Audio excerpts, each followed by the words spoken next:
You're welcome to the Gavel. I'm Linda Kibi. The 9th Assembly has come to an end. A whole lot has happened in the last 4 years of the 9th Senate and House of Representatives. We have seen landmark legislations enacted, very pointed motions on a range of issues, as well as responses to national issues, namely COVID, and even the 2023 general elections. We've also seen a parliament which some analysts say did not assert their independence from the executive and failed to do due diligence over borrowing requests from the executive. Now, before the sun sets for the 9th Assembly, the Senate and House of Representatives held valedictory sessions to commemorate the end of the Assembly. Today, we'll look at the valedictory session in the House of Representatives. The curtain draws for the 9th House of Representatives. To mark its last sitting, the House of Representatives holds a valedictory session. The Green Chamber is filled even beyond capacity in preparation for a valedictory session.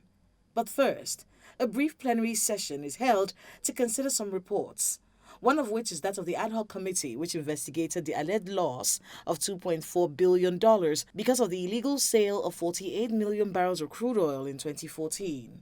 It was discovered that the individuals who raised these allegations have previously been arrested and indicted outside the country, and one of them is currently incarcerated in Ikoyi prisons for defrauding Nigerians of about $2.5 million.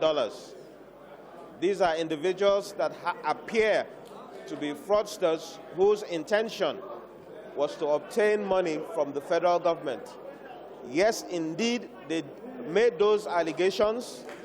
They approached officials of government who, of course, when it was the advent of the President Buhari administration, they were keen, because of the president's anti-corruption stance, to ensure that these allegations were factual, and delegated some members of the government, like the then Group GGM of NNPC Crude Oil Marketing Department and now GCU of NNPCL, to interact with these individuals.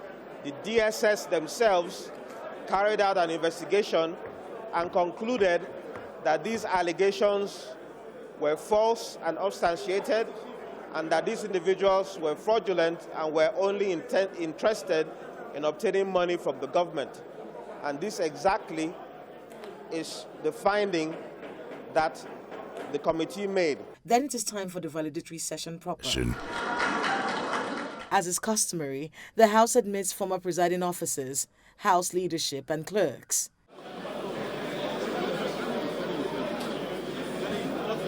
The Speaker gives his final address as the Speaker of the 9th House of Reps, even as he steps aside as a member of the House in the past 20 years to take up his new role as Chief of Staff to the President. I have long believed that the ultimate end of all political and governance efforts must be to achieve measurable improvements in the lives of people on whose behalf we hold office. This fundamental belief in the responsibility of government to be a force for good has been my guiding light. It will continue to be so in my new endeavors. I humbly ask for your prayers and support in this new chapter. I assure you that in this new role, I will work to ensure a cordial and productive relationship between the executive and legislative arms of government, whilst respecting the independence and prerogatives of the legislature. The goodwill messages begin. You gave me a responsibility through the entire leadership as the Chairman, House of Representatives Committee on Judiciary. I want to thank all the members of my committee for the work we've been able to do. But, Mr. Speaker, in your new role, we have not been able to reach an El Dorado. Mr. Speaker, the judicial officers of this country are still wallowing in their poor working and living condition, Mr. Speaker. Mr. Speaker, the last salary review for the judicial officers in this country was about 14 years ago. And every effort to increase the salaries of judges, justices, and judicial officers has ended in futility. One thing I personally achieved is that I'm a better Nigerian. I've been able to travel all the states of the Federation for oversight functions, and I've seen a lot. so I'm a better Nigerian. My only setback is that all our female bills, all our gender bills, Mr. Speaker, have not been able to pass through. Mr. Speaker, you did your best. You made all the female members of the Constitutional Review Committee, but we were not able to achieve that. Mr. Speaker, it is time to ask for forgiveness. To err is human, but to forgive is divine.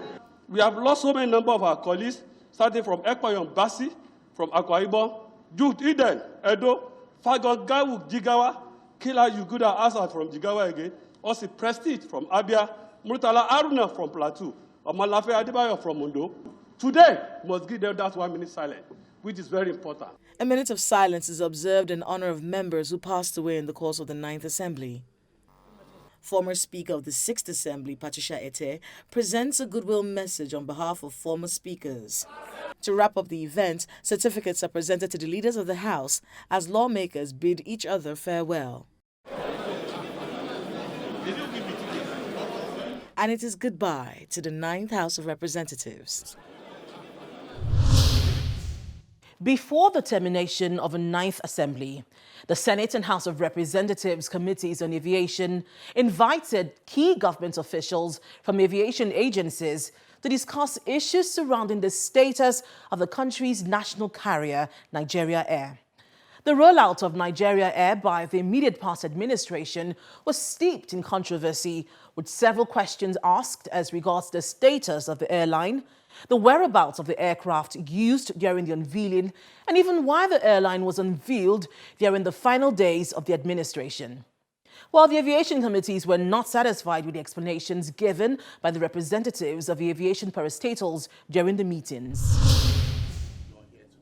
These are officials of the Ministry of Aviation and the interim management of Nigeria Air. They are before the Senate Committee on Aviation to answer questions on the status of the nation's national carrier, which was unveiled during the twilight of the Buhari administration.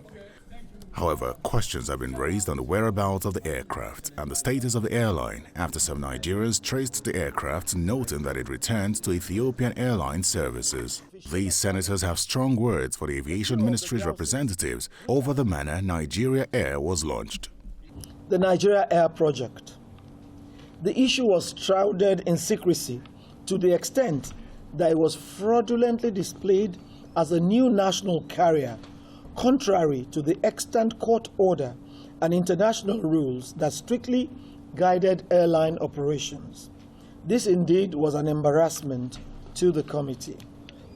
Next is the inability to broker peace between the federal government and the Aviation Workers Union, which led to intermittent warning strikes by the unions and the ultimate disruption of economic activities in the industry, despite the intervention of the aviation committees of the National Assembly. Those of you on that side in the industry and those of us here have been sufficiently bashed about this matter.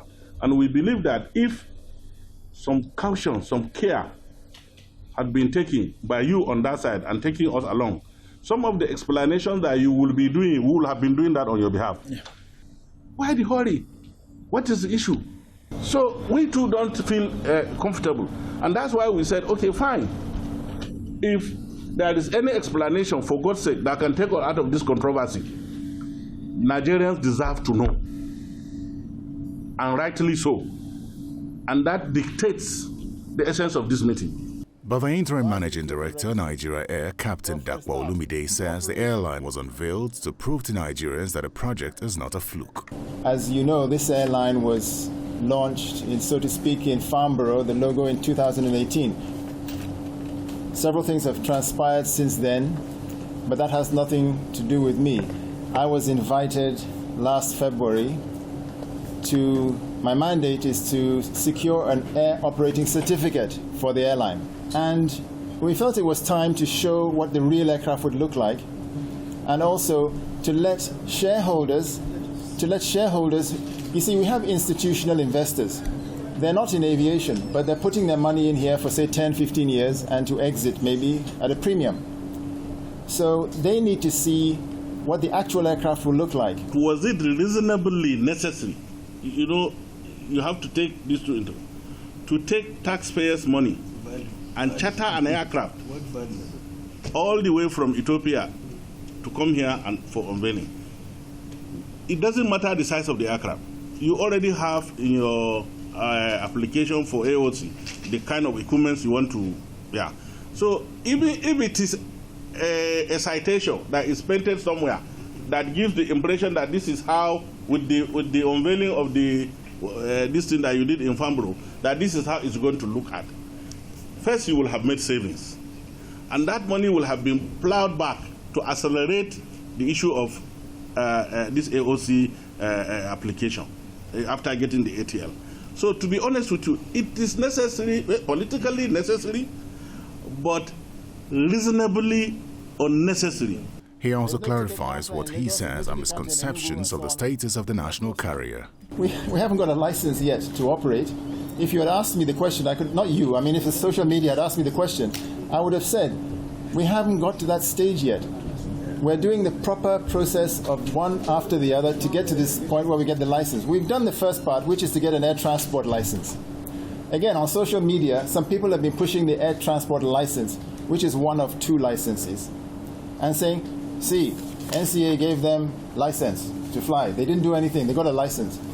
That is an air transport license, which doesn't permit you to carry operations on commercial services. So it's nothing to do with it. It's just one of several licenses. The representatives from the Aviation Ministry and Nigeria Air then proceed to the House of Representatives to meet with the lower chambers Aviation Committee. The committee chairman says members do not support the launch of the airline because of a lack of supporting unnecessary documents. Airline representatives also say there were court orders preventing the takeoff of the airline. We are not part of the launch, and we do not support the launch, especially at a time issues are yet to be cleared. The committee hereby resolved to 1.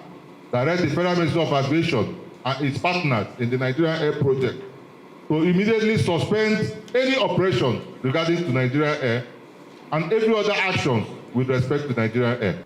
Records show that the Nigeria Air project has had 85.42 billion naira appropriated as budgetary allocations. Now, for that, nobody has given any account regarding how these monies have been expended. Again, we were told that we had institutional investors. Some of the AON members were interested in this transaction, contrary to what the minister has said. It's a moribund idea worldwide. Countries don't go into it anymore because government has no business doing business of commercial airlines. All those British Airways are all private-owned airlines. Countries don't go backwards into something that is moribund, something that is forgotten. South African Airways is a pointer. What is happening here, you see this national carrier, whether you float it today, float it tomorrow, float it in 10 years' time, it's going to be a conduit pipe draining the resources of government. The permanent secretary of the Ministry of Aviation, however, says Nigeria Air was unveiled, not launched. What I saw in the media, or what the minister rightly said, is he was unveiling the Nigeria Air. Nobody said he was launching that. The second thing is, the Nigeria Air as a project. Can I continue, sir? Nigeria Air as a project did not start today. It's part of the roadmap that was approved by Mr. President in 2016. There are lots of other things in the roadmap of the aviation sector. And the Nigerian Air, as I'm aware, started from 2016, 2018, and the process of having partners came up in March 2021, and we followed due process with the ICRC that was given birth to it through a PPP. The committee chairman reads the resolutions of the committee after listening to the arguments presented by the invited stakeholders. The committee further advises that the Federal Ministry of Aviation, with its agency, the NCAA, should designate some Nigerian indigenous airlines as carriers to take advantage of bilateral air services agreements entered into by Nigeria, pending when a viable national carrier comes on board. Let's take a look at some major happenings during the final week of the 9th Assembly. The National Assembly has passed a bill to make comprehensive provisions for the prohibition and punishment of sexual harassment by educators in tertiary institutions. The Senate passed this bill in 2020, while the House of Representatives passed theirs, but with different provisions. The Chairman Senate Committee on Judiciary, Senator Gbajabiamila, says the Conference Committee of both houses has harmonized the different positions, and he presented the report during Wednesday's plenary session. The proposed legislation seeks to criminalize sexual harassment by educators against students in tertiary institutions. The Conference Committee considered both versions of the bills and made observations with respect to the difference in the long title as shown in the table. The committee resolved the areas of conflict and recommends resolutions for adoption by the respective chambers. In summary, the conference committee adopted the relevant provisions as shown below on each of the clauses of the bill under consideration, and the Senate version was adopted. 18 members of the outgoing 9th National Assembly have received certificates of recognition for their valuable contributions in the core legislative function of lawmaking over the last 4 years. Legislative advocacy organization Other Paper Nigeria presented the certificates to the lawmakers during an event it organized recently. The executive director of Other Paper Nigeria, Mr. Oke Epia, described the recognition as the commencement of a very significant process which will hopefully help in promoting the institution of parliament in this country and building democracy. We would be unveiling a very few members of the National Assembly, very, very few, who have performed excellently in the last 4 years. They have not performed excellently by my standard. They have performed excellently by the records of the National Assembly. They have performed excellently by what the data says.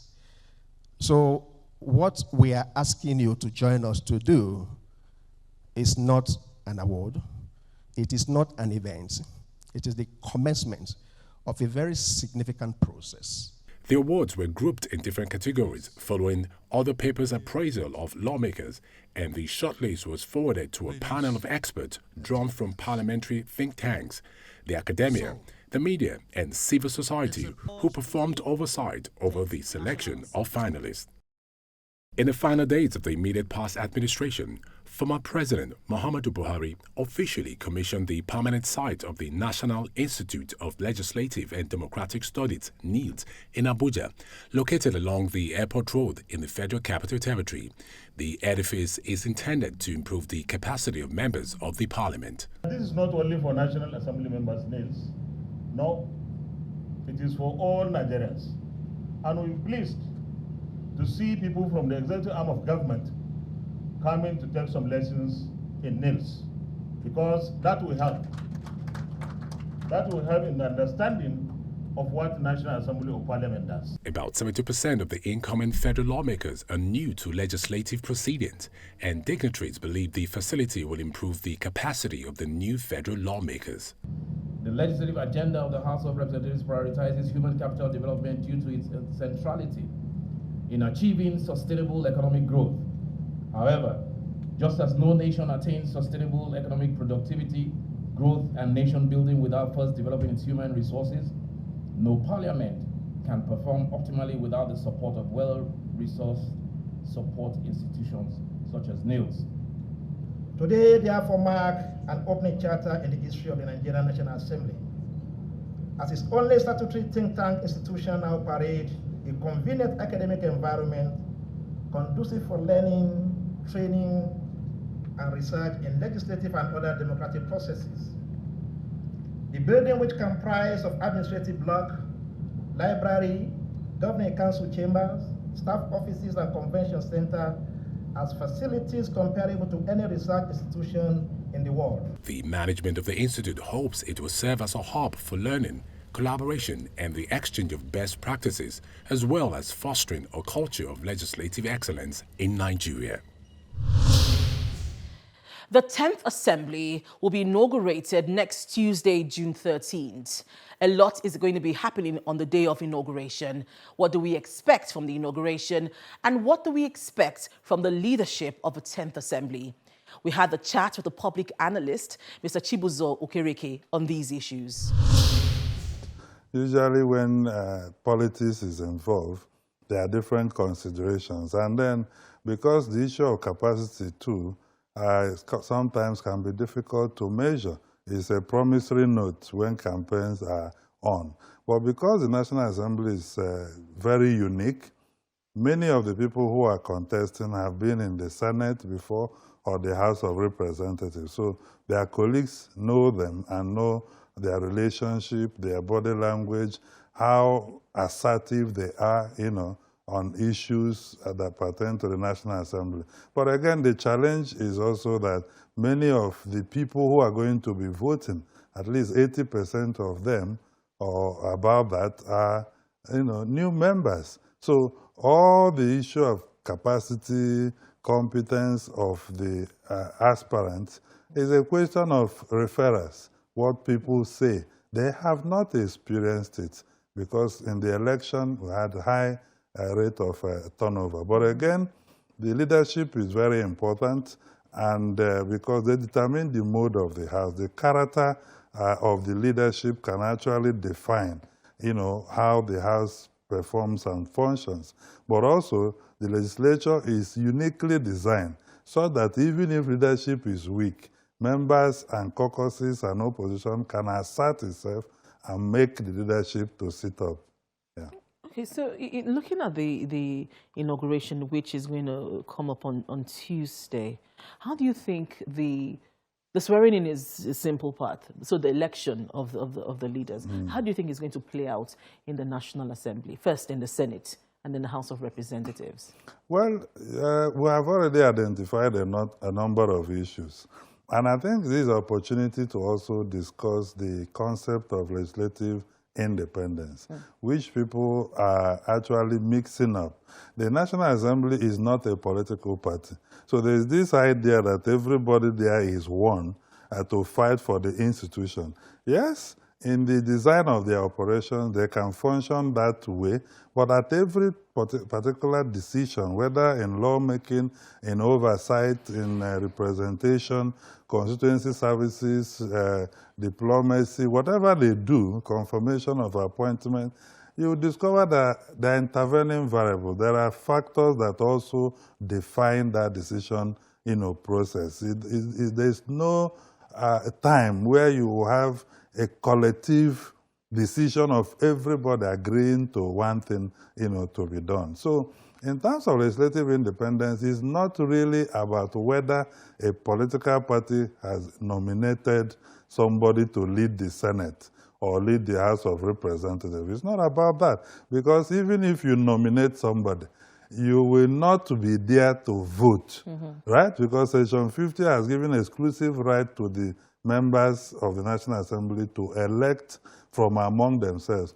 And the understanding of that is that in some jurisdictions, there are countries where you don't need to be a member of the parliament to be elected as the speaker or leader, of the Senate. Like even in America, anybody can be voted. It's just that we've not had the case where people who are not in the Congress were voted to be. But votes have gone to Biden, has gone to Donald Trump at a time. So legislative independence in terms of whether party-nominated people does not really undermine that, because there are key stakeholders. One, party-sponsored candidate to the legislature. There are constituents who voted that person in a general election. And you even have lobbyists who sponsored some of the candidates believing in their program. You also have the Constitution, which everybody will have to, follow. So these factors play in the election of presiding officers. And that is also where you have the concept of majority and minority.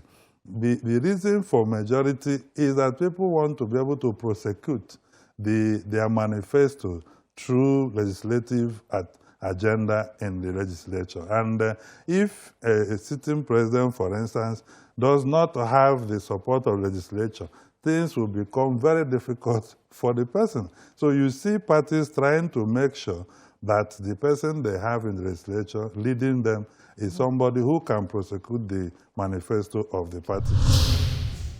This is where we draw the curtains on this week's edition of The Gavel. If you have any views on any of the issues discussed, please email us on thegavel@channelstv.com. Thank you for staying with us and see you again next week.